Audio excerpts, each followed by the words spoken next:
Imagine sending $30,000 back home to feed your family, and in return, the mother of your child accuses you of abusing your son. I was in a relationship with a woman for 5 years when we decided to have a kid. Things were good for a while, but got really financially stressful after our baby was about 2 years old. I lost my job and scrambled to find another. Our relationship continued sour. I thought that maybe we needed some time apart. I got a job out of state, and I told her I sent her enough money to cover all of our expenses. She was still in school.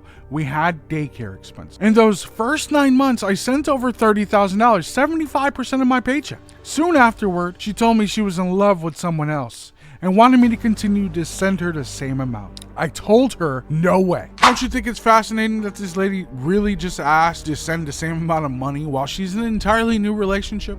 Don't you think it's kind of weird that that is an actual request? He's over in another state to support his family, but yet, ma'am, you didn't think about that. You actually just said, keep supporting me with all the money that you're sending, even though I'm in an entirely new relationship. How wild is that, right? But the story continues. Fast forward 6 months and I'm struggling to see my kid on a regular basis, taking 500-mile trips through 3 states on my weekends to spend a few hours with him and be his dad, sleeping in my car most of the time. After some more time, the court said that I can start seeing him overnights. And that's when my ex decided to accuse me of sexually assaulting our child. You know what absolutely infuriates me just about this portion alone now is that you didn't get what you wanted in terms of getting the same amount of money that you got when you're entered an entirely new relationship. Then the courts agreed with him for him to see his child some more and actually take custody of his own child. And then that's followed by a false accusation? You didn't get what you want? You didn't agree with the court's decision, so now you gotta lie? The story continues. That was the last time I saw my son. He was 4 years old. I was arrested at my job and put in jail. 6 days later, I was extracted to a state where I was being accused to await trial. I was put in a cage inside of a van, shackled from head to toe and transported 500 miles away. For the next 2 years, I fought my criminal case and won. Not guilty. Case dismissed. I also fought the DCFS, who indicated me as a pedophile for the next 60 years. I won that case, too. Even with all of that, I'd fight 3 more years in court with my family, and I spent upwards of $250,000 to clear my name and for my custody rights. Last year, I walked away from everything because I had no more money and no life. My son is now 10 years old. I'm still recovering financially and mentally. The cops, Department of Children, lawyers, judges did nothing. Everything that could go wrong went wrong. I'm lucky to be alive and not rotting in a casket or prison like so many other people told me on social media. What kills me about this secret that was submitted to me by a subscriber is that this isn't a women versus men thing. This is a false accusation thing. This is when people lie when they don't get the results that they want. This is when people do disgusting things to destroy the credibility of an individual, regardless of their race, creed, ethnicity, when they just blatantly fucking lie. This is when we as people need to start punishing disgusting false accusations. We've seen so many of them and nothing ever gets done. Not a goddamn thing. This gentleman had to spend $250,000 with his family just in lawyer fees to prove that he didn't do that to his own child. And then have to fight the state again with another $30,000 to make sure he doesn't have to be registered as a child predator. He doesn't have the money or the energy anymore to sue for defamation, sue for lawyer fees. That's another year's worth of trials you'd have to go down. You can't even combat and fight the state. The state has too much money, they'll prolong it. Now all of your business was put on blast on social media. People don't give a fuck about what the actual outcome was. It's about what was initially said.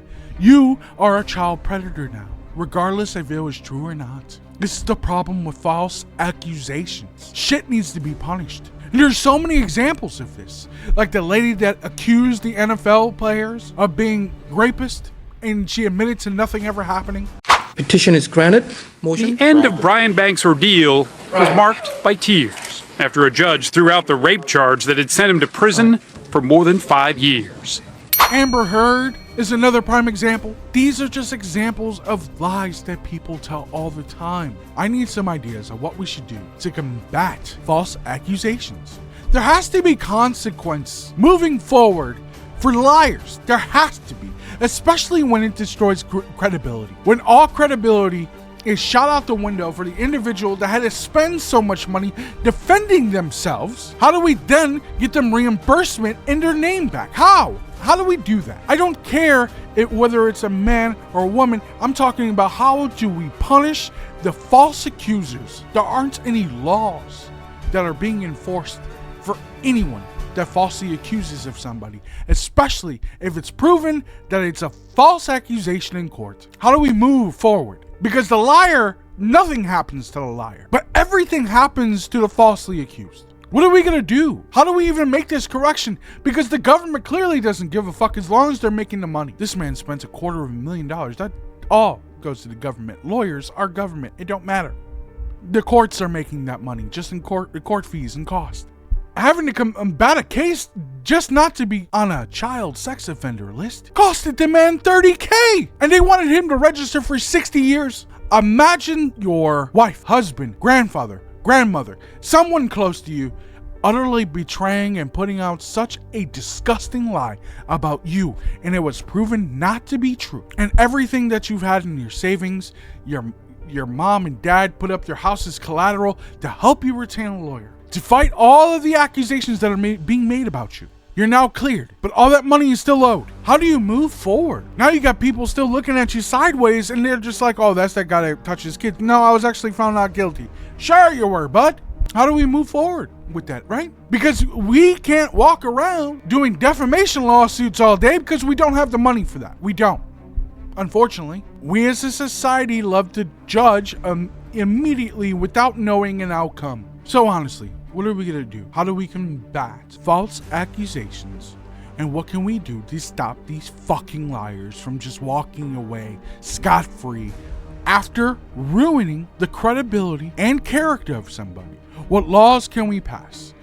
Bills can we put forward to immediately punish false accusers? And most importantly, I know some of you have absolutely been damaged by somebody falsely accusing you of something as well.